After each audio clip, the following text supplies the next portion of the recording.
Je ne sais pas vous, mais moi les jeux de conquête de territoire, j'aime ça. Surtout quand ils sont rapides et tendus. Le problème, c'est que je n'ai pas toujours de joueurs à portée de main. Heureusement, dans Conquête, il y a une règle très courte qui permet de jouer seul.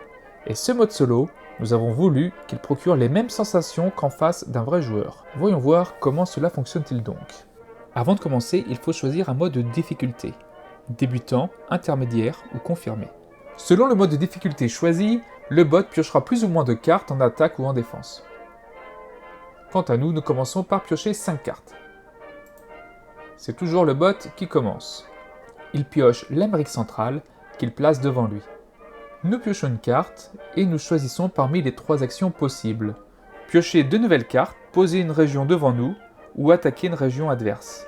Bien évidemment, nous commençons par poser une région devant nous, les Andes. C'est ensuite au bot de jouer. Il pioche une carte. Amérique centrale. Cette région se trouve déjà sur la table, dans son camp. Il conserve donc la carte, qui lui rapportera un point de victoire en fin de partie. C'est à nous de jouer. Nous piochons une carte, et nous choisissons de poser une nouvelle région, afin d'agrandir notre territoire. Puis, c'est au bot de jouer. Il pioche une carte, il tombe sur la Pampa. Cette carte se trouve déjà sur la table, dans notre camp.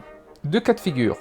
Cette région est adjacente à l'une de ces régions, auquel cas il va pouvoir l'attaquer. Ce n'est pas le cas. Donc deuxième cas de figure, cette carte est défaussée.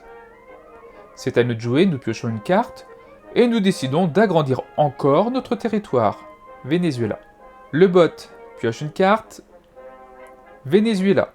Or, le Venezuela est adjacent à une région qu'il possède déjà, en l'occurrence l'Amérique centrale. Il va donc pouvoir nous attaquer. Pour ce faire, il va piocher un certain nombre de cartes, selon le niveau de difficulté choisi au départ. Quant à nous, nous devons également poser des cartes en soutien. Ensuite, nous comparons les résultats. Nous sommes plus forts que lui, il ne parvient pas à nous voler le Venezuela. Nous pouvons récupérer 3 cartes afin de compléter notre main. Ensuite, c'est à nous de jouer, nous piochons une carte, et nous décidons de l'attaquer à son tour. Pour ce faire, nous décidons de placer 3 cartes en soutien. Le bot, lui, piochera 3 cartes en défense. Ensuite, nous comparons les résultats. Nous sommes victorieux, nous lui prenons l'Amérique centrale. Il garde tout de même sa carte doublon qui lui donnera un point de victoire en fin de partie. Et la partie se poursuit jusqu'à temps que la pioche soit épuisée. Et à ce moment-là, on compte les points. Décompte final, nous avons choisi d'opter pour un territoire composé de 6 cartes adjacentes. Nous avons également en main un doublon qui nous rapporte un 7e point.